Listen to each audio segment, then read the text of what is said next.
So, hello. I wanted to hop on here really fast.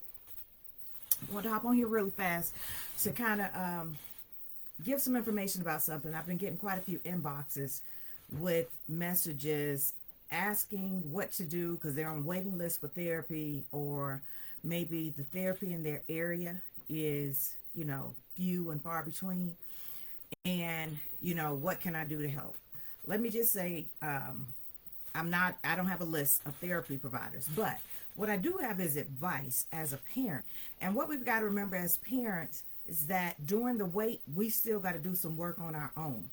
And what I mean by that is we will go to YouTube to learn all kinds of other things. This is a time for you to go to YouTube and look for whatever therapy you're on the waiting list for, or may not be in your area, working towards that skill, because therapy by itself means nothing if you're not focused on a particular skill. So it's not just therapy because I want my child in therapy. During those therapy sessions, they're going to work on something. So what I need you to do is to go to YouTube University and put in some time right now. So during the wait, it's time to do some work on our own.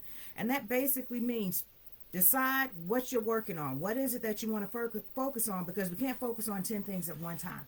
We've got to focus on one thing and really work at it to see, progress, as opposed to trying to tackle 5 things at one time. So go to YouTube, whatever therapy you're on the waiting list for, find it, whatever trait you're trying to, or skill you're trying to build, whatever, you see as an executive function dysfunction for your child, work on that skill using YouTube University.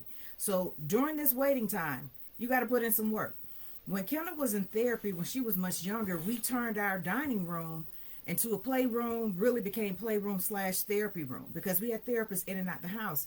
And understand, this was early 2000s, because she was diagnosed in, 2003. So we were able to kind of get therapy quickly. However, we watched her therapy sessions. And when they left, we mimicked what they did in therapy. That's all I'm telling you to do, is go to YouTube and watch what they're doing and mimic that. So, yes, I want you to get therapy. I know there's a shortage across the country. There are waiting lists.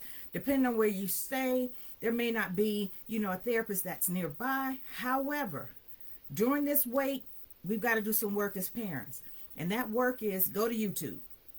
Search for whatever therapy you're on the waiting list for. If you're not sure about a particular type of therapy, put in autism and whatever, skill you're working to build, and see what you come up with. Look at a couple of them and see if you're noticing a pattern, that the behavior that they're working on is similar to what you want to work on, and their techniques seem to be the same. And then I need you to mimic that. Put in that time yourself. If there are others in the household, all of you need to watch that, so that you are all being consistent and mimicking what you want to, work on with your loved one that's on the autism spectrum. So while you're waiting, that does not mean sit and wait and wish. It means wait and work. So as parents, we got to do our job.